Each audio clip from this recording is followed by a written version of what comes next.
ఆయన శ్రమను అనుభవించాడు. శ్రమను అనుభవించి మనుష్యుల జీవితాల్లో చీకటిని తొలగించడానికి ఆయన శ్రమను అనుభవించాడు. దేనికి? మనుష్యుల జీవితాల్లో చీకటిని తొలగించడానికి.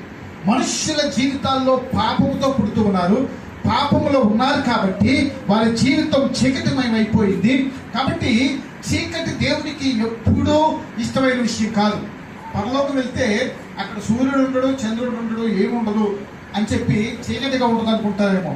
చీకటి అసలు లేనే లేదు. దేవునికి స్తోత్రం. అక్కడ చీకటి ఉండదు. కాబట్టి మనుషుల జీవితాలు చీకటిలోంచి వెలుగులోనికి రావాలని, వారి జీవితాలు వెలుగుగానే ఉండాలని దేవుడు నిశ్చయించాడు. కాబట్టి ఆయన ఆ వెలుగును తీసుకురావడానికి శ్రమను అనుభవించవలసిన అవసరం వచ్చింది.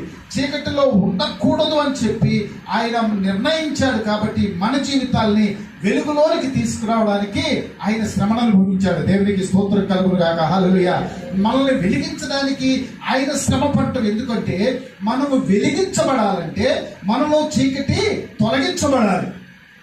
వెలిగించబడాలంటే చీకటి తొలగించబడాలి. కాబట్టి ఆ చీకటి తొలగించడానికి ఉన్నటువంటి ప్రాసెస్ లో భాగంగా, ఆ చీకటిని తొలగించడానికి కావలసినటువంటి ఆ ప్రక్రియలో భాగంగా ఆయన శ్రమలు అనుభవించాల్సి వచ్చింది. దేవునికి స్తోత్రం కలుగును గాక. హల్లెలూయా. చీకటి ఉండకూడదంటే ఆయన మనలో ఉండవలసిన అవసరం ఉంది. ఏంటది? మన జీవితంలో చీకటి ఉండకూడదు అంటే మాత్రం ఒక్కటే మార్గం, యేసు ప్రభు మనలో ఉండాలి. అందుకే ఆయన ఒక్కడే మార్గం, వేరే మార్గం లేదు. ఇంకెవ్వరూ మన జీవితాల్లోకి వచ్చినా కానీ ఆ చీకటి తొలగించే ఆ ఎబిలిటీ ఈ లోకంలో ఎవ్వరికీ లేదు, క్రీస్తుకు తప్ప. దేవునికి స్తోత్రం కలుగుగాక. ఆయనే మార్గం అన్నాడు. అందుకే నేనే మార్గం. దేవునికి స్తోత్రం. ఆయనే జీవం, ఆయన వెలుగు.